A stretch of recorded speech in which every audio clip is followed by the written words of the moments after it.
fourth grade. It's Miss Frannis, and today we're going to be talking about nonfiction books in the nonfiction section. This is something that we've discussed a lot about, and we're going to review it today. If you remember, nonfiction books have numbers on their spine label, and those numbers actually mean something. Each number is assigned to a specific subject. So, we are going to read a book today about sea otters. And if you look closely, 591.77, that is where all the books about sea otters are found. It doesn't matter if it's the library here at Mary Queen, a library in Texas, or a library in France. Every single Dewey Decimal number, that is 591.77, is going to be about otters. So the Dewey Decimal System does help you, and once you know the Dewey Decimal System, you can go straight back to the nonfiction section and find books. In fact, you're going to be you're going to be printing out this little Dewey Decimal guide here, and it's going to tell you all the categories and all the Dewey numbers for you to find those books that you really enjoy. So we had a book that had 500 on it. We know it's 591.77. That is the science section. So we can see right here from 500 to 599, that's the science section. That's plants, dinosaurs, math, planets, animals, rocks, weather, and oceans are just some of the books that are going to be found in the 500s. Now, I always say that's the nonfiction section, and as you know, or you should remember, nonfiction books are real or informational. You can learn from them. Not that you can't learn from fiction books, because you can, but nonfiction books usually has facts or statistics or interesting information that will help you learn. But not always, and I know that sounds confusing, because in the nonfiction section are graphic novels. Dogman is in the nonfiction section. Yes, Dogman is a nonfiction book. Why would Dogman be in the nonfiction section? Because it's a graphic novel. And because graphic novels tell their stories with pictures more so than words, it's in the nonfiction section. Obviously, Dogman is a fictional story. Another section of the Dewey Decimal System is 398.2s. If you are a fairy tale fan, Cinderella, Beauty and the Beast, any of those fairy tales, that's in the 398.2 section. Again, why would that be in the nonfiction section? Because fairy tales were once told orally by oral tradition, and so because they are about certain cultures, they are in the nonfiction section, 398.2. Poetry. If you are a poetry fan, that's the 811s. Poetry's in nonfiction? It is, because it's a shortened version and it's in languages, which is the 800s. And because of that, it is in the nonfiction section. So I know it gets a little confusing. Not everything in the nonfiction section is real or informational, but you do learn from the nonfiction section a lot of times anyway. And today's book is Sea Otters, which you will be learning, I hope, at least one interesting fact that you never knew about sea otters. And remember, it's in the 500s, which is the science section, 591.77. And you're going to notice that there's 3 letters down there. Yep, just like the fiction section. It's the first 3 letters of the author's last name. So this author who wrote this book is Laura Marsh. So it is M-A-R. So even though the number is assigned to that particular category that happens to be an animal for this one, it's still the first 3 letters of the author's last name, so it's M-A-R.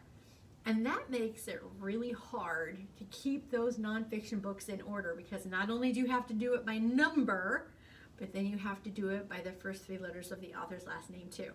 That's why it's so important that we use shelf markers, ladies and gentlemen. One day we'll get back to that. So let's learn a little bit about sea otters. Oh, and I have to show you the title page because it's so cute. Usually I don't, but the title page shows you the author, the illustrator, where the book was published, what company published it.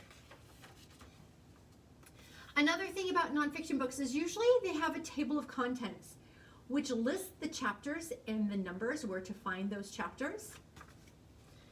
And then they usually have a glossary at the very end of the book.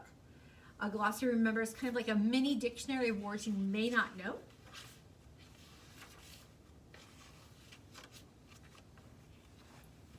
It's a sea otter. What dives and plays in the water all day? What floats on its back when it eats snack? What has a flat tail, but it's not a whale? It's a sea otter. They're so cute.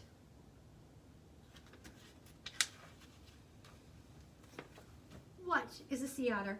Sea otters are mammals. They live in the cold Pacific Ocean.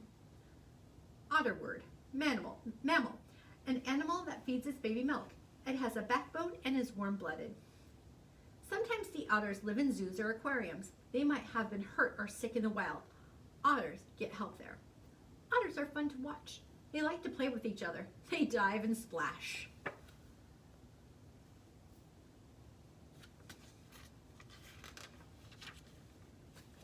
Life in the sea. Sea otters live close to shore. They find small animals to eat there. Sea otters dive into the ocean floor. They swim through the kelp forest. They need lots of food and clean water to live. Otter word, kelp, a kind of large seaweed that has a long stalk. It can grow into underwater forests. And then there's some jokes here too, which is also in the 800 section. What does an otter say in an emergency? Kelp, kelp.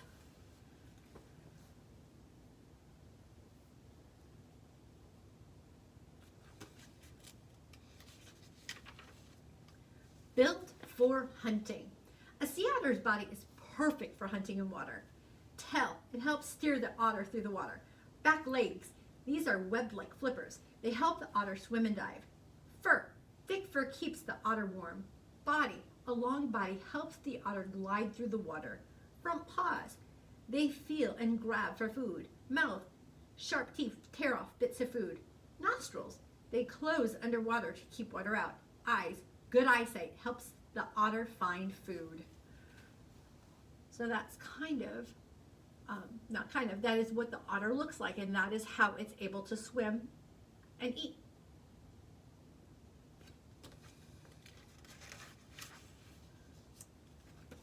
Snack time.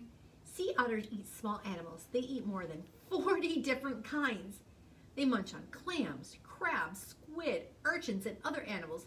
Sea otters have favorite foods just like you do. And these are some of their favorites. They love scallops, shrimp, sea urchins, squid, and crab. I like shrimp, scallop, squid, and crab. Never had sea urchin.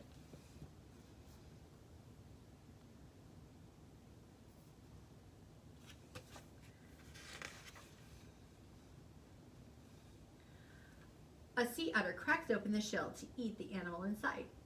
Sea otters eat their meals above the water.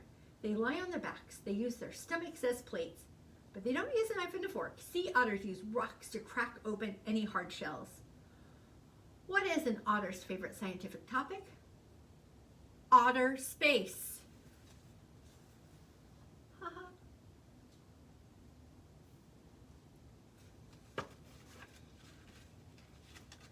Scrub-a-dub. Do you like to stay clean? So do otters. They groom themselves for hours every day. They scrub their faces and bodies with their paw. They also somersault. They do twists and turns. This washes food scraps off their body. Their fur must stay clean to be warm. Otter word, groom, to clean by scrubbing, licking, or biting. And I did not know that fact.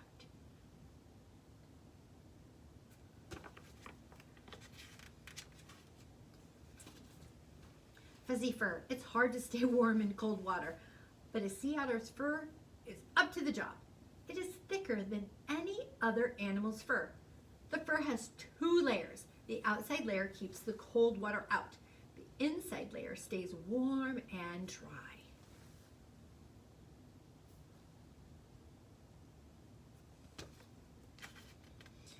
What did the teacher say to the otter causing trouble? Go on, get out of here. Outer here, get it? Otter, otter, otter. 6 cool facts about sea otters. 1. Sometimes sea otters hold hands. Well, pause. 2. Sea otters can hold their breath for about 5 minutes. Most people can't do this for more than 1 minute. 3. They are members of the weasel family. 4. They eat 10 pounds more food every day. This gives them energy to swim and hunt. 5. They are the smallest sea mammals in the world. 6. Sea otters have their own pockets. They put food in a pouch under each front leg while they're hunting.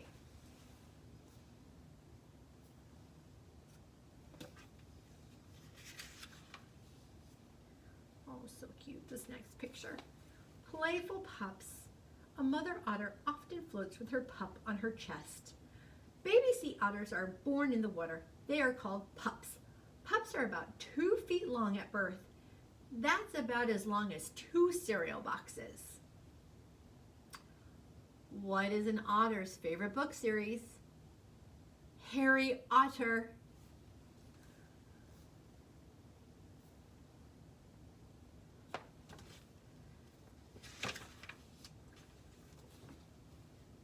The mother teaches her pup how to swim, dive, and roll, but she does all the hunting until the pup is older.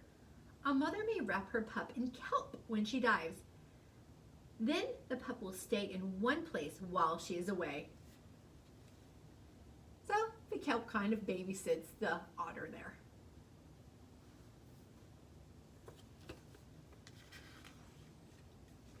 Taking it easy. Sea otters live in groups called rafts. These groups are usually all boys or all girls. They spend a lot of time together. They rest, groom, and eat. Otters in raft often wrap themselves in kelp too.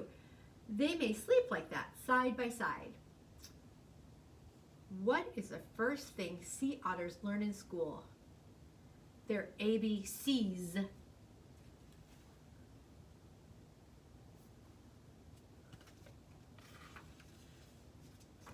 Watching out for otters.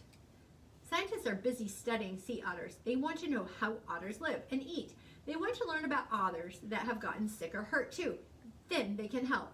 A scientist weighs a sea otter at the Monterey Bay Aquarium. Scientists do know that pollution hurts sea otters. Keeping pollution out of the ocean helps sea otters stay healthy. Otter word, pollution. Dangerous material that makes the water, air, or soil dirty. This sea otter was rescued from an oil spill. People helped and cared and cleaned it.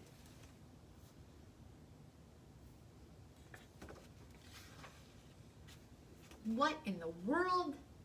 These pictures show close-up view of the sea otter things.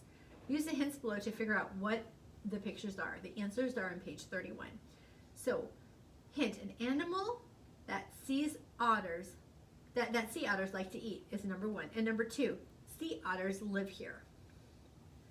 3, this keeps otters warm in cold weather. 4, a kind of tall seaweed.